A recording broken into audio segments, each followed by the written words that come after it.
So, this is what we need in a PowerPoint kind of presentation. 21st century enlightenment that's existed since the beginning of time. But for the first time in history, we have the opportunity to make it real. We need to do away with money. We need to retool our entire industrial world. We need to follow a 5-point plan. When we do that, it needs to be, and all of them fall under environmentally sound plans. It needs to be renewable, recyclable, reusable, biodegradable, and non-polluting in its creation. We need to think about this world surviving for 1,000 years after us. And we will do this, and in 1,000 years let the generations of the future find the solutions for their time, as every generation should try to perfect the life in which they were delivered to leave the world a better place when they are gone than when they showed up.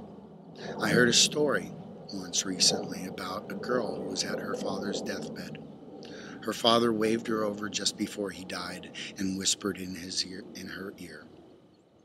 He said, "I'm sorry about the way the world is that I left you." Now that hurts my feelings, but not nearly as bad as when I see a child starving to death or dying from a disease that's completely unnecessary. We have the goods. We have the skills.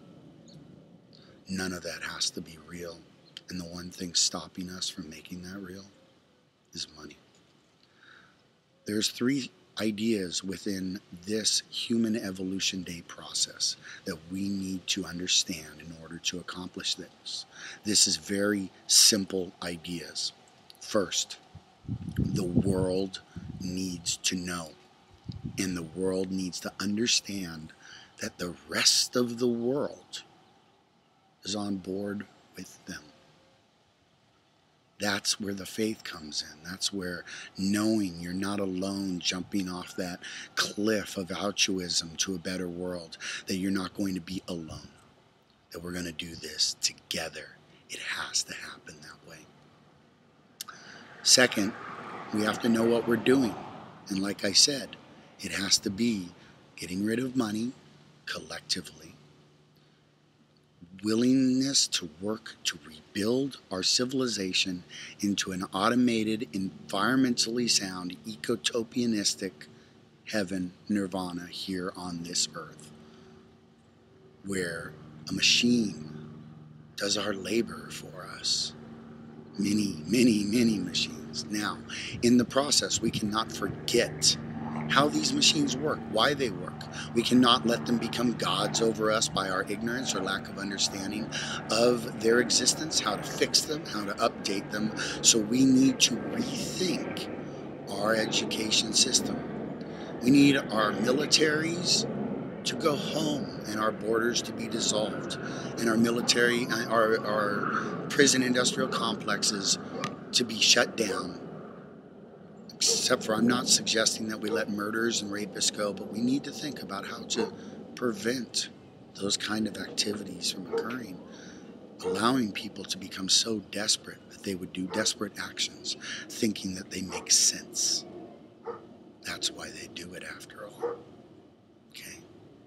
So say we are and have been living in a collective insanity, but we've gotten bright enough. I'm not the only one. There's millions and millions and millions of people.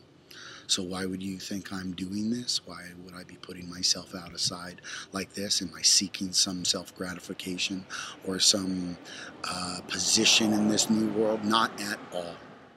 I want a new world. And simply, if not me now. I mean, if not me, who? If not now, when? So since I haven't seen anybody else do it, I'm doing it. It's as simple as that. I guess we all have our own immediate jobs. And in the future, I will assist in helping this become a better world, as I hope all 7 billion people do I can't make a perfect car, but there's these ingenious car manufacturers that could make an environmentally sound, non-polluting vehicle that probably would run itself and we would never get road rage again. Along with the end of money is the end of proprietary rights, patents. We can get all of our most intelligent people in the same room at the same time and invent computers, invent other technologies, advance our technologies, and open these discussions up to the public. Because what the public did with computers in 10 years after the governments and scientists took 50 is exponentially greater. So we work together across all lines of separation. I don't care that you're a Christian or a Jew or a Muslim or a Buddhist or a Hindu or what I am. I'm a human, and a human and an earthling first. What can you and I, two earthlings, two humans, do to make this the earth we want to leave our children? Maybe live long enough to catch a glimpse of its beauty ourselves. So it's a gift I give you today. It's a gift I was privileged to find myself giving. I hope you accept it. I would dread the idea of the world not. So the final thing is, of the three, what we're doing, I've already said. The fact that we all have to know about it and do it together. So I ask of you to reach out to everyone you know. Take this video and make it global. Make it viral. Sad word, but you know what it means. Make sure the whole world sees it, because when the whole world has seen it, this can happen. And then finally, the third thing that I left till the end. A start date. Millions of people have suggested a better world. How to even have a better world, and we have to listen to all of their suggestions and embrace them and make this a better world. And we will. Hey, by listening to everyone and taking the good and figuring out how to make it work for all of us. But I'm suggesting something slightly different. Not different in means or method, but different in order for us to make a movement, it would help if we knew when.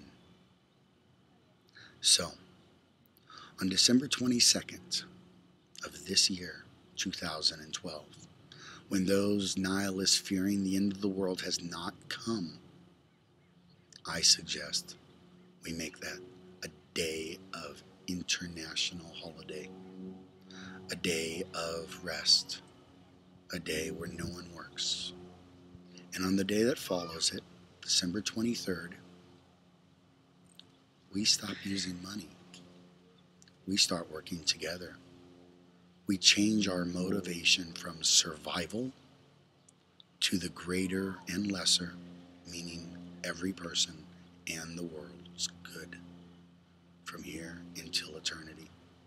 I know there's some rich people that are going to be like, he said give up money. Oh no. It's in your benefit as well. You're no more happy than the poor. Everybody has the struggles that they have in their life, and all the money in the world doesn't buy you happiness and joy. It just causes you to constantly try to safeguard it. That will be unnecessary in this new world. In the same world that we build upon the good things that we have that keep 7 billion people alive, and build them, rebuild them, retool them so that they serve us and we serve the planet in the process and future generations, yours and my children, the descendants of the human race. Please, please, take this gift. Take this gift and leave the world a better place for everybody. Leave it a place where we cooperate, where we're guided by love and compassion, peace and harmony and understanding, without judgments of each other. Take the money out of the equation. I love all of you. I hope you do this, not for me asking you, but for you, your children, your world.